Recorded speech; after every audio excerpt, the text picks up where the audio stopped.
Bus-only lanes throughout Toronto have been studied and debated for years now under the guise of RapidTO. There are many, however, including Mayor Olivia Chow, who say that the process has been anything but rapid. And so the matter once again went before City Council today to try and push things forward a little faster. I think waiting for 4 plus 5 years is long enough. Seeing buses roll along the bright red lanes on roads like Eglinton Avenue through Scarborough seems like a no-brainer. Rapid transit along certain routes can save some time.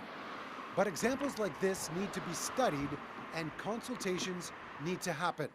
And that's when things get jammed, just like traffic. 70% of transit users use the bus, and sometimes they are just, really, really frustrated because they're not getting very far. The RapidTO plan dates back to 2019, when 5 corridors were identified as priorities for bus-only lanes.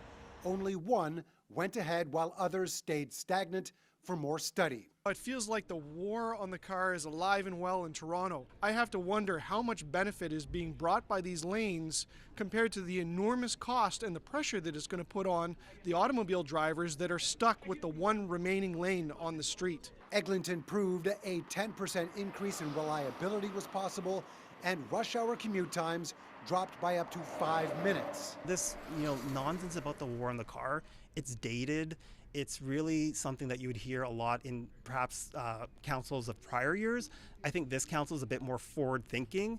We understand that this is a different city, and we are committed to actually meeting the challenges of the city and not just delaying things endlessly. At this point, no firm timelines have been set, however, aside from the 35 Jane route possibly being in place by the end of this year.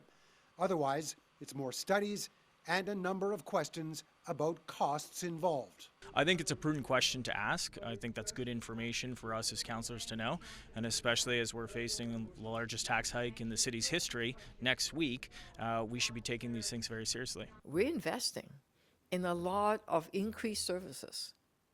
Increasing more services means nothing if the bus is stuck in traffic. You just jam up 5 buses, it just in the road, it doesn't work. In the end, City Council voted to accelerate plans, and with that, advocacy groups, the TTC Riders and the Toronto Environmental Alliance applauded the moves just a couple of weeks after mockingly handing out medals for the slowest routes in the city. Mark McAllister, City News.